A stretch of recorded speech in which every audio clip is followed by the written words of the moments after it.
Welcome to the Bible Experience, where we explore the scriptures one chapter at a time. Today, we are looking at Leviticus 21, Holiness and the Priests, which focuses on the high standard of holiness for regular and the high priests. We'll explore the unique requirements placed on those called to lead and the symbolism behind their consecration. Join us as we delve into the stories, teachings, and wisdom within these ancient texts. Let's begin. And the Lord said to Moses, "Speak to the priests, the sons of Aaron, and say to them, No one shall make himself unclean for the dead among his people, except for his closest relatives, his mother, his father, his son, his daughter, his brother, or his virgin sister, who is near to him because she has had no husband. For her he may make himself unclean. He shall not make himself unclean as a husband among his people, and so profane himself. They shall not make bald patches on their heads, nor shave off the edges of their beards, nor make any cuts on their body. They shall be holy to their God, and not profane the name of their God.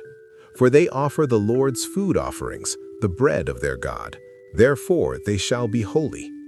They shall not marry a prostitute or a woman who has been defiled, neither shall they marry a woman divorced from her husband, for the priest is holy to his God.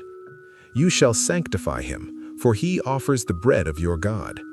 He shall be holy to you, for I, the Lord, who sanctify you, am holy. And the daughter of any priest, if she profanes herself by whoring, profanes her father, she shall be burned with fire. The priest who is chief among his brothers, on whose head the anointing oil is poured, and who has been consecrated to wear the garments, shall not let the hair of his head hang loose, nor tear his clothes. He shall not go in to any dead bodies, nor make himself unclean, even for his father or for his mother. He shall not go out of the sanctuary, lest he profane the sanctuary of his God, for the consecration of the anointing oil of his God is on him. I am the Lord. And he shall take a wife in her virginity, a widow, or a divorced woman, or a woman who has been defiled, or a prostitute. These he shall not marry. But he shall take as his wife a virgin of his own people, that he may not profane his offspring among his people, for I am the Lord who sanctifies him. And the Lord spoke to Moses, saying, Speak to Aaron, saying, None of your offspring throughout their generations who has a blemish may approach to offer the bread of his God.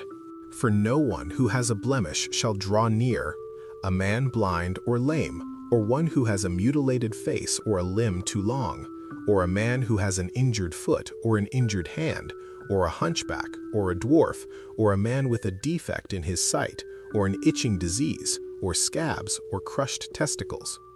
No man of the offspring of Aaron the priest who has a blemish shall come near to offer the Lord's food offerings.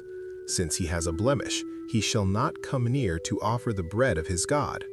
He may eat the bread of his God, both of the most holy and of the holy things, but he shall not go through the veil or approach the altar, because he has a blemish, that he may not profane my sanctuaries, for I am the Lord who sanctifies them.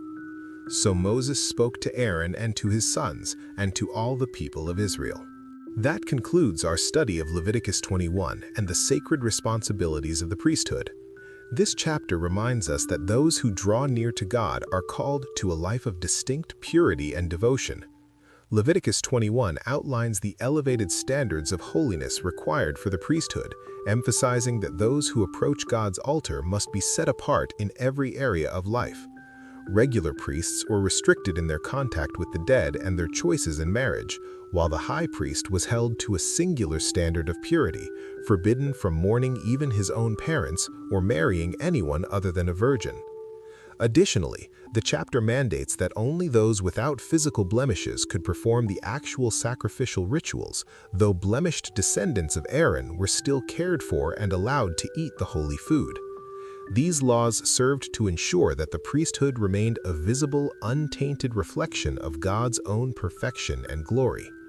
Thank you for joining us on the Bible Experience. May God bless you, and we hope you'll join us next time as we continue our journey through the Bible, one chapter at a time.